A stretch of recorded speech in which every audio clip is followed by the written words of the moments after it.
visualize success, visualize success. Cool, great.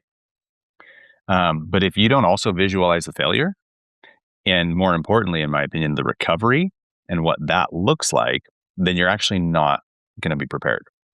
Because as soon as you don't hit that success, you get in your head again, right? And so far too often, when you're training and you're in practice, failure is inevitable. Mistakes happen. They will happen. Everyone understands that. Everybody knows that. And so from a physical standpoint, you're preparing.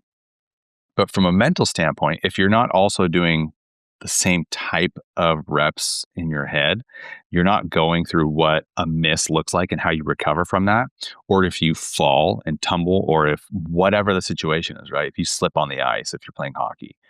And so if you don't actually go through the process of what that looks like, then you're not training your brain to be prepared for that situation. And so that's one of the things that I think is most helpful is really you're setting yourself up for success to be able when you can recover, right? And when you can very clearly ask yourself and answer, what is the next best move for me to make? And so for me, that training process is showing your brain, one, what's possible with success, but two, how to recover when you don't hit that right away so that you can keep going.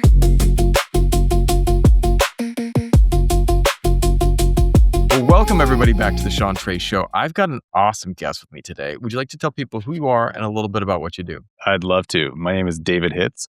I am a mental performance coach using neuroscience to help athletes to improve their game, as well as COO of a company called Athlete Narrative, where we help athletes to get recruited and play in college. That's awesome. How did you start out down this path? What was it that pulled you? Why did you say I wanted to start working with athletes? I didn't at first, actually. It kind of happened organically. And so part of how far back you want me to go? Dude, as far as you want to go, man. Yeah. I'm here all night. So part of my origin story started in 2020 when my older brother, Skylar, died by suicide and really rocked our world, obviously, as a family. And it was one of those events that, you have to kind of decide what your path forward is. Are you going to allow grief to kind of keep a hold of you? Or are you going to take control of that process a little bit more? How am I taking care of myself? All those things, right? And so I looked at myself and it was just like, am I taking care of myself? What does that look like? Could I take better care of myself? And so in that process, I started to figure out, okay, I need to be more intentional with my spiritual health. I need to be more intentional with my mental health, with my physical health. And during that time, I had a mentor that had kind of slapped me across the face, was like, dude, I have told you about neuroscience for years and years. And she's someone that is a well-respected female all over the country in conflict resolution and neuroscience. And we mediated together and would do some trainings. And she was like, now's the time. And so she and I actually together went through this course through MIT in neuroscience. And it really started me down this path of understanding how the brain really impacts our lives and an understanding of by simply being more intentional. And yes, it's more complex, but by being more intentional with how you operate and what you do, it allows you to have a much more clear path forward. And so as I started down on that road, working on my own stuff, it just naturally happened that people would ask me, hey, what are you doing? Things are different. You seem in a better place, all of this. And so I'd kind of share that. And so I kind of transitioned from doing some of the work that I was doing with teams and conflict resolution sort of stuff, because that's what my master's is in, to coaching with mental performance and individuals and things like that. And so I did that for a few years. And then one of my friends came to me and said, hey, what do you know about running tech teams? And I said, well, tech, a little bit. I said, teams, 100%. I said, name the size of the team. At that point, I had run teams from, couple people up to 250 people, and was one of those things that I said, what do you got? Right. And so he said, well, we're kind of developing this app and blah, blah, blah. And I think you'd be a really good fit. And so I started with Athlete Narrative. And as a company, we started with social branding, right? Helping athletes to position themselves better for NIL opportunities and things like that. And so by working with these athletes, it just naturally happened that I had several people ask, "Hey, do you do this coaching for athletes as well?" I said, "Yeah, sure, why not?" Right? The principles apply. Um, and as I got into it more and more, I just really liked working with athletes, and kind of just hit my stride. And so that's how it all happened. Where I went from where I was to working primarily with athletes. And I will say, not everyone that I work with is an athlete. But again, the rules, the principles, the foundational things that I teach and work with people on apply. That's that's a powerful story. It's interesting too that um, I talked earlier this week with Brian May, and I'm sorry, not Brian May, Jimmy May. He's a Navy SEAL, former Navy SEAL, had like ran a bunch of the SEAL teams on the West Coast, and it was interesting because he's now running a group to help SEALs fight in combat depression and suicide. And it was Mm. interesting that for him, when he had, but he's like talking about how there's this, he was faced with a choice of making these changes. And there was a lot of the mentality that he said that people have to, there's like, he's been seeing more and more and more about how he's trying to change the way he looks at things and helps people approach things. And, there's, because it's everything that we work through in life. I had I had something that happened, and it was really tough for me last week. I I'm I have a financial podcast because I did not grow up good with money. Mhm. And I started my Growing Money podcast to learn about money and to talk to these financial professionals. And in that process, I met this one guy and he became my CFP. Really great guy. I still love him to pieces. Awesome person, awesome human being. His business went under, and he had to call to inform me that he wouldn't be able to help me with my finances anymore and that he had to go back and get a job. And dude, the panic that started to come in at that moment, because like I was just like, here's a person that I'm depending upon. If we're heading into tax season, and I'm just like, oh God, you know. But I had to sit there and slow myself down and just start to try to center for a second. I played not crazy high, but I played volleyball at a collegiate level. I played high school, played in college. We weren't D1 or anything. It was NAIA, D3, but still we played against some top You it teams, man. it's And still hard to be a college athlete. I don't care what division you're in. It's freaking hard.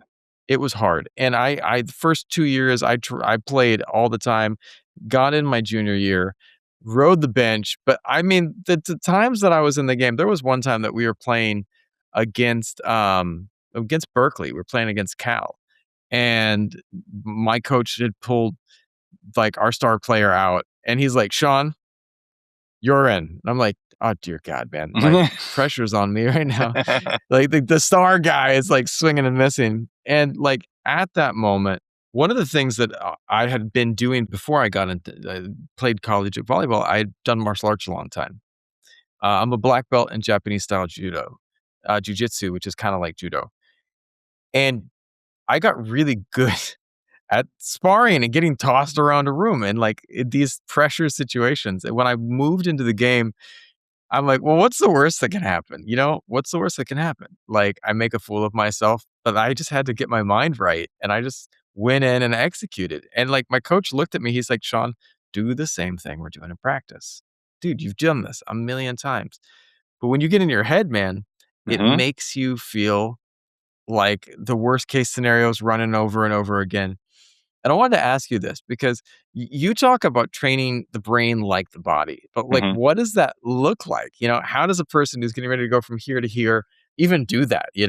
Yeah. So there's obviously there's several layers to it, and there's different tools that we pull from in the coaching. And one of the things that I feel like is most helpful in those situations um, is so you talked about your coach saying, "Hey, just do it like you do in practice," right? That's from a very physical side of things, right? Yeah. And you rely on reactions that you've patterned over time, right? If X happens, I do Y. Cool, great. Yeah. Um, but we have to approach the brain in a very similar way. Um, and one of the best tools that I believe helps in this is visualization. And one of the things that a lot of people talk about for when you are doing visualization is they say, hey, just put in the reps, right? Um, visualize success. Visualize success. Cool, great. But if you don't also visualize the failure, and more importantly, in my opinion, the recovery and what that looks like, then you're actually not going to be prepared. Because as soon as you don't hit that success, you get in your head again. Right. And so, far too often, when you're training and you're in practice, failure is inevitable. Mistakes happen. They will happen. Everyone understands that. Everybody knows that. And so, from a physical standpoint, you're preparing. But from a mental standpoint, if you're not also doing the same type of reps in your head, you're not going through what a miss looks like and how you recover from that, or if you fall and tumble, or if whatever the situation is, right? If you slip on the ice, if you're playing hockey. And and so if you don't actually go through the process of what that looks like, then you're not training your brain to be prepared for that situation. And so that's one of the things that I think is most helpful is really you're setting yourself up for success to be able when you can recover, right? And when you can very clearly ask yourself and answer, what is the next best move for me to make? And so for me, that training process is showing your brain, one, what's possible with success, but two, how to recover when you don't hit that right away so that you can keep going. I love it and makes sense because um I was thinking about the one of the things that we train in judo is you train the throws. You train the throws. You train the throws. You like, yeah, I'm gonna succeed. But then one of the big core parts of it is working on counters. Like when Hmm. they start doing something like, let's start prepping for failure. Let's start prepping for when things go wrong. And there's a whole art to counters of them doing a move on you that you just messed up.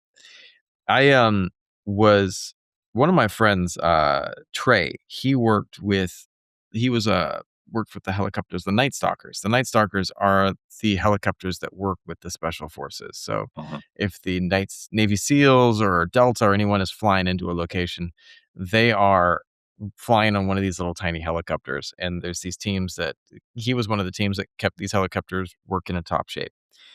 Now, he would tell me before a mission, he would see these guys and they would tape out on the ground the shape of a building. And they would then run through their thing, like it's just taped out on the field. They're like, they already done all this prep before. And one of the things that he was saying is like they were planning for every possible scenario. And some of those were things going horribly wrong. Like, and that was what he said. It's like they're not planning for every right scenario. They're planning for like we cleared this room and we walk in and suddenly some dude jumps out from over there because we didn't look there. Right. That's what they Yeah. prep for. That's if you don't approach it in that way, then inevitably you're going to get stuck, right? Yeah. And that's where one of the things that I work with people on is when you do get stuck. Okay, how do we recover quickly, right? And more often than not, for me, I use kind of a combination of breath work and somatics and things like that. And but really, it's giving yourself all the tools that you need in order to intentionally move forward, regardless of where you're Yeah. at. Yeah. Well, it's interesting too because um a lot of athletes, a lot of people in general think they're mentally tough until they're not, even myself included. I'm like, I've got it together. And suddenly you hit some wall. You're like, oh my gosh, And then your accountant calls catastrophe. and he's like, dude, bad news. Y- Yeah, bad news. The firm's closed. And you're like, oh God, But what's the difference between confidence and like a fragile ego, Because it's like, I've seen people that acted all tough. And then I remember like one of the best examples when I was in high school, we went paintball, like when paintball was first starting to get like fun, Uh-huh. like Yeah. I'm and gonna get a there little was, risque here. I've got a scar right here. I don't know if you can see that from a paintball. dude, Yeah. man. But we were like rolling up to the paintball place, and this one dude was always talking. You remember, the guy in high school is like, Mhm. yeah, man, I can climb that. Dude, yeah, I benched 5. I did just always talking. Paintballs start flying. He was hiding behind the barrier, crying. And I was like, what happened, man? He's like, I don't know. And everyone was laughing. He at least he took it in stride. He's like, I don't know what happened, man. I just lost it. But it was interesting too, because he was the tough guy in our class. And Mhm. yet when things got tough, there was this fragile like nature that, there's no judgment, but I was just trying to figure out what happens there, Yeah. I think one of the things that helps with confidence is clarity. Clarity with who you are and who you are becoming. And so Mm, as I work with athletes and humans in general, right? We talk about that training of the brain. Um, One of the things that I have everybody do is work on future self meditation. What does that look like? In an ideal world, what are you like in your future? And then we continue to kind of train the brain in that of what's possible. What does that look like? And the more detailed, the better. And as you get more clear with that, it then allows you to get more clear with what your next steps are. And so that clarity helps build the confidence of where you're going. And so mm, it when you get into those situations, if you are more sure of where you're going, you just have to take the next step, right? yeah, That's what it's about. yes. And so that confidence comes from getting clear with who you are, where you're going, right? And some of that is, understanding kind of the bigger purpose of why you're doing what you're doing. What is that why? There's a killer YouTube video that my dad sent me probably a little over a year ago, and it's this demonstration of why the why matters. And there's this person that's giving a lecture and whatever, they say, okay, hey, this person in the audience, go ahead and sing this song. And he starts singing it, and he's got a good voice, right? And it's like, oh, okay, cool. Now I want you to sing it again, but this is the scenario that you're in. This is the why behind it. Mm, And he just kind of gives him 10, 15 seconds. And then the guy starts belting it. But there is so much more heart and feeling, and it really shifts 100%. And it was such a simple demonstration of how important the why is. And so you look at who you are, where you're going, but you bring in that why. Why are you doing any of it? What matters most? And that then again just helps build that confidence, because crap happens. Life happens.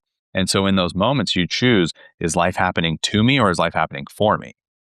Am I the victim or the benefactor? And so it helps you to just keep moving forward, the next best move. I two things I want to unpack there. I like them both. I studied acting, one of my many life iterations, weird things, weird shit that Sean has done. Um, and it was interesting because I studied with Ivana Chubbuck, who's got this great method. And actually, she's an awesome, awesome individual, awesome teacher. I think more people should study acting because you learn a lot about your life and yourself. Hmm. And it's a really powerful thing. Because one of the things that's really powerful about Ivana Chubbuck's method is that she talks about goals and objectives, and they're a core part of your character. And you have to know what your overarching objective, and then each scene has an objective.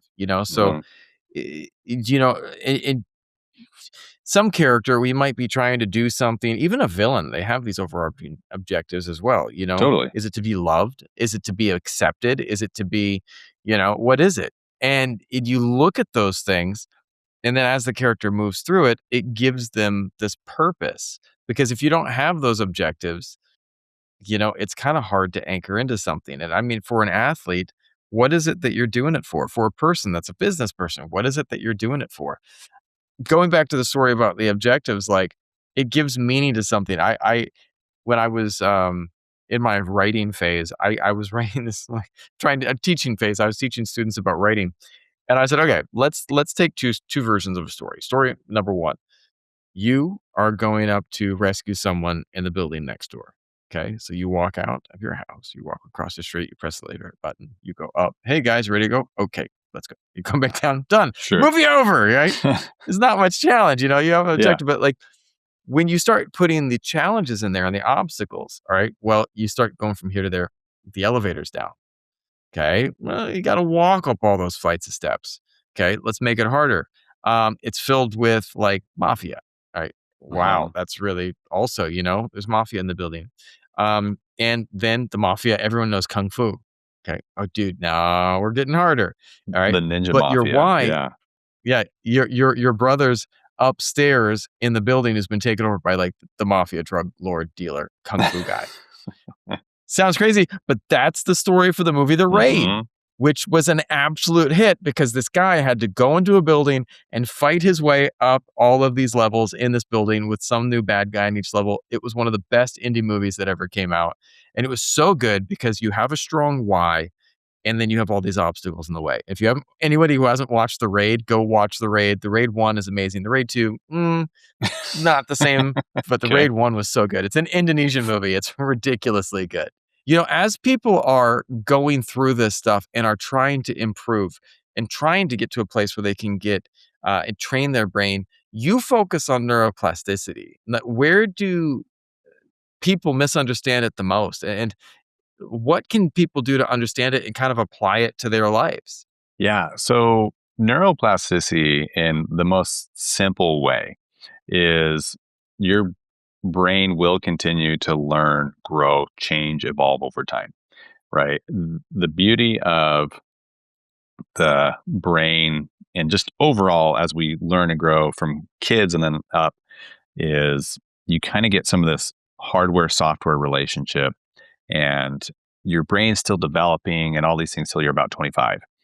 And that's all great, right? We need the brain development, we need all these things. But that doesn't mean that when your brain is physically done developing that you can't still learn, right? And so you've talked about the multiple iterations of Sean, right? The acting, the writing, right? There's music. It clearly is a big part of your life. You've got guitars on the wall. You've got an amp behind you, which means you don't just have it up for decoration. And there's one guitar leaning in the corner, right? So like there's multiple iterations. And so for me, when you look at neuroplasticity, it's that brain's ability to learn, grow, and evolve. And as you have an understanding of that, one of the things that makes the difference is your brain is going to evolve and learn and grow regardless. But if you are intentional with how you're learning and growing, you can really tap into the power of neuroplasticity that we all have in us to become that version of yourself that you really want to become. And there's certain principles of neuroplasticity that help us to more or less hack the system, right? You've got time and repetitions and certain windows of time within the day that your brain is a little bit more um, able and malleable to learn, grow, kind of solidify some of these principles, right? And so, anchoring the day with certain things in the morning and certain things in the evening, that hour window right after you wake up, right before you go to bed, as long as you've got a regular routine, really helps you to kind of tap into the power of that neuroplasticity and be much more intentional with your growth and the changes that are going to occur. And so for me, neuroplasticity gives me hope that Mm. we're not stuck, right? We're not always going to be where we're at. We can change. You can teach an old dog new tricks, right? That old adage of, oh, you can't teach BS, right? Like that's not the case, right? And anybody that's actually adopted a dog or any of that stuff, rehomed, you can teach Right. dogs new. And so it's kind of a funny phrase that people have, but um, we really can change. And so by understanding simple principles about how the brain works, it allows you to evolve and change and learn in a very intentional way. I love that. One of the things too is like that I was thinking about is the intentional way. It reminds me of alignment, Mhm. um, who you are and who you want to become, because y- I might be here, but I want to be here. I want to go from Sean, who's doing podcasts in his office late at night, to Sean that's got the podcast being like his main thing. Like I think that's my dream. But if I want to get from here to here, I have to align and then pick that path and then make the things happen. Like, how do you actually measure someone being in alignment? And am I getting alignment right, or am I completely off base on this? Um, so I think one thing, like measuring it, um, there's not KPIs for something like that, right? You don't have metrics that you're like keeping track of and all of that. But there is really an overarching calm and peace and kind of feeling that comes when you are more in alignment. And so one of the things that for me was really helpful is understanding impossible goals, and the idea of the bigger you dream, the bigger the goal, the more clear the path. And there's lots of people who have talked about this. One book that I really like is 10x is easier than 2x by Ben Hardy. And it very clearly lines out that you can grow 2x in a lot of different ways, right? Um, almost, almost innumerable. Like if you want to just get that much better at this, just literally like 2x, you can choose so many different paths. But if you want to go 10x, or you want to go 100x, or whatever that larger number x is, the more clear the path becomes. If you want to play professional soccer, you don't have a million paths that are going to take you there. You've got like two, maybe three if you're super, super connected. But it's very clear how you get there, right? And that's a big goal. And so the bigger the goal, the bigger the dream, the more clear the path is to get there. And so if it doesn't freak you out a bit, Sean, of where you want to go, then you're probably not thinking big enough, because the path won't be as clear. That's such a great statement. And I love that, because it's like sometimes I think that so many people do get scared of dreaming big, though. They get scared and we play small. But I think that I love the biggest dreams that I've ever had have felt like the things lined up in front of me. And that's just awesome, because it seemed straightforward, and it seemed like it was just like you said, though, like you do this step and then the next step becomes the next step that you take. And it's like things become simple when you can kind of simplify it that. But when a person starts spiraling, and you start getting sidetracked, or you start getting up in your head, what are some of the simplest tools or things that they can do to kind of keep themselves from spiraling? Is it breath work? Are there other things that help? Um, yeah. So it depends a little bit on how big of a spiral we're talking about, right? If you are in the middle of a panic attack, um, then there's certain things that we're going to do a little bit different than if you're just kind of feeling a little anxious or unclear. And so, generally speaking, breathwork is a very helpful tool for calming down your nervous system, bringing you to a nice baseline that allows you to be more clear and more calm. And so, when I'm working with people and we're doing that future self meditation, I always have them do breath work before that to bring that baseline down, to get themselves into a physiological state that is calmer, more able to actually dream big and to picture that future version of yourself. But there's going to be times where you get caught up. And so, in your words, kind of spiral, right? And so, uh, sometimes it is breath work. If you are not in like full on panic, right, then some of the ways to like monk breathing, essentially, right, where you're humming, right? And one of the things that people, coaches all the time will tell you, hey, take a deep breath, take a deep breath. Cool, great. But if you don't control that exhale, then you're going to continue spiking your nervous system. And so you can try and breathe as deep as you want, but if you can't control that exhale, that's not going to really bring down that baseline, right? To get you nice and more steady. And so focusing on the exhale, a controlled exhale, the breathing with like that monk breathing right there. If you are starting to panic a little bit, it can be very helpful because the humming actually is going to help produce nitric oxide and do other things.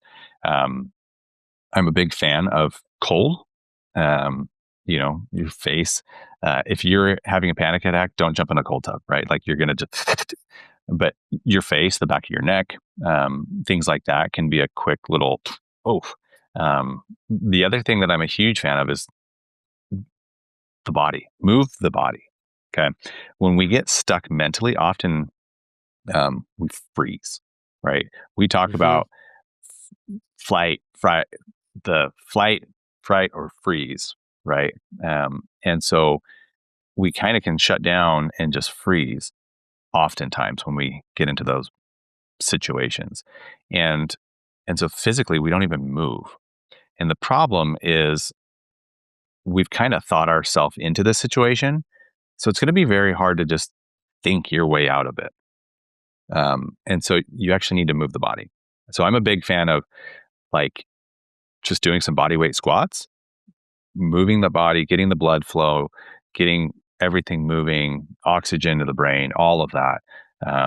And so different tools to pull from when you start to kind of get out of alignment there to bring yourself back to a place where you can then more clearly look forward at, okay, what is the next best move? I love that. Um, I had heard people talking about like cognitive questions too to try to get themselves out of some of those spots too. Sure. You know, I say can you doubt the tell me about doubts. that? 100%. Like that's where, like I said, oftentimes we've kind of thought our way into this mess. Um, by and large, when we are experiencing anxiety, it's 9 times out of 10, it's in our head. It's not because there's actually a physical threat that is requiring our system to light up, right? We've thought about worst case scenarios. We've thought about, oh my gosh, what if this happens? And then this is going to happen. Oh, it's all going to go like we just start step by step down that spiral. And so being able to question, doubt the doubts, right? Like if instead of saying, well, what if this happens and everything's going to go to hell, right? Well, what if it doesn't happen, right? What if I fail at this? Cool. What if you succeed, right? Instead of what if everything goes wrong, what does that look like if it goes right? And being able to just throw a little bit of a wrench in that and pause can really help you understand that, oh, I guess there is a different path. There is a different feeling. And so the thing that's crazy is your brain doesn't know what reality is. Okay. Those feelings of anxiety and things that shut down, it doesn't matter if there's really a bear chasing you or not. You have told your whole system there's a bear chasing me. Right. This is how we have to react. We go into that self-preservation. And so you have to question of, more or less what's real. Right. Am I in danger right now? Look around, right? And if you're not, okay, cool. That's one thing to check off that list of questioning and doubting those doubts. And so I'm a big fan of working on that internal narrative and working to build yourself up instead of tear yourself down, right? Look for the ways, again, that life is happening to you instead, like for you instead of to you. And so being able to kind of glean what you can from those different situations is really helpful. I love that. It's one of the things too, is because if you can reframe things and look at it, I love that. First of all, the reframe of life is happening for you instead of to you, because it's so true. But it's all about being proactive versus reactive as well. You have to sit there and to be a proactive force in your life instead of just going through it again and again and again. But one of the things too is like I try to find this, and this is good for business entrepreneurs, it's good for anyone, that if you feel stuck, there are things that you can do. There are tools that you can do, because it's like you might have used these techniques for just athletes, but man, it works for everyone, because everyone deals with the mental overwhelm and these Mhm. challenges at times. How do you think people can apply these tools in other areas of life besides just sports? Um, so if you recall, I actually kind of later transitioned toward athletes. Um, and so I actually have worked with entrepreneurs quite a bit. Having been an entrepreneur, having grown up in an entrepreneurial family, it's one of those things that was very natural for me because I understand what that is like. And so I actually have worked with several entrepreneurs over the years. And and so one of the things that's interesting is when you're working on marketing and you have to kind of more or less pick a lane. Where it gets hard is when the things that you teach people have overlap into other areas, right? Those foundational principles of taking an intentional approach to your life is applicable to all humans, right? But to be direct, if I come out and I say, hey, what I teach helps everybody, then everybody says, BS. Like, there's no way that these things can actually help everybody. And so because I work with athletes the most, it's much more natural for me to gear my marketing towards that. And I recently, so one of the things that after my brother passed, I kind of was like, okay, I want to help people. My bigger why is to invite more light into the world. And as I look for the different ways to do that, one of the things that kind of kept coming up over and over again was putting something together that was like a course. And originally I was going to kind of like build this whole like 3-month thing, and it's going to be all these check boxes and whatever, and this whole course. And as I was doing my own work and my own future self meditation and all that stuff that I coach people on, it was very clear to me that the answer was a mini course, and it had to be $39 because my brother was 39 when he passed. And for me, this last year, as I was leading up to my 39th birthday, it was very clear what I needed to do. So I built this mini course. I got it done, I think, like 2 days before I turned 39. It was a lot of late nights, a lot of work and everything, but it was putting all these things together to just start the foundation, right? And in the frequently asked questions, I put in there, hey, is this just for athletes? No, it's for all humans. But the problem is you have to kind of market a little bit to certain populations, or you have to kind of pick a lane. And so for me, most of my work is with athletes, but the things that I work with people on are 100% applicable to everybody. And so whether you feel stuck as an entrepreneur, whether you feel stuck as a parent, as whatever that is, the things that can help you to calm down your nervous system and to take that intentional approach of forward looking and making that next best move are applicable, period, to everybody. I love that. If someone wants to find out more about what you do and the information you teach, where should they look for that information? I would direct them to my socials are a good spot, right? LinkedIn, I'm fairly active on, and Instagram, it is the NeuroPro.